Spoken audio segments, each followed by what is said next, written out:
जर तुम्ही बाहेरच्या जे बाजारात जे तेल असतं त्या तेलामध्ये तळलेले पदार्थ खात असताल, जसं समोसा असेल, वडापाव असेल, भजी असेल, पानपुरी असेल, कुठलीही वस्तू तेलामध्ये तळलेली असेल, कारण ती वारंवार उकळून ठेवलेल्या तेलामध्ये दरवेळा ते उकळून ठेवलेलं तेल असतं आणि त्यामध्ये रिपीट वडापाव असेल, भजी असेल, तळलेला कुठलाही बालुशाहीसारखा असा कुठलाही पदार्थ असेल तो आपण स्वतःही सेवन करायचं नाही किंवा इतरांना आपल्या घरामध्ये सुद्धा ती वस्तू विकत घेऊन यायची नाही.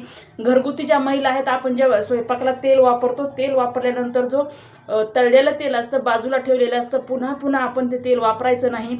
आणि एवढंच नव्हे, ते जेवणामध्ये सगळ्यात अगोदर आपण तेलाचं प्रमाण कमी करायचं आहे, कारण तेल शरीरामध्ये जास्त ग्रहण केल्यामुळे शरीरामध्ये आतड्याचा कॅन्सर होत आहे आणि हे निदान डॉक्टरांनी काढलेलं आहे. म्हणून माझ्या माता भगिनींना विनंती आहे की बाहेर तेलामध्ये तळलेला पदार्थ कुठलाही आपण घरी स्वतः खायचा नाही किंवा आपल्या मुलांना सुद्धा खाऊ द्यायचा नाही. आणि आपण जो दैनंदिन जीवनामध्ये दररोजचा जो स्वयंपाक करतो त्या स्वयंपाकात तेल सुद्धा कमी प्रमाणात वापरायचं आहे, कारण तेल हे शरीराला हानिकारक आहे, घातक आहे. तेल हे आपल्या शरीराला एक कॅन्सरसारखा आजार देणारं निमंत्रण आहे. म्हणून सावधान राहा, सतर्क राहा, काळजी घ्या आणि दररोजच्या जेवणाच्या आहारामध्ये तेलाचा वापर कमी करा.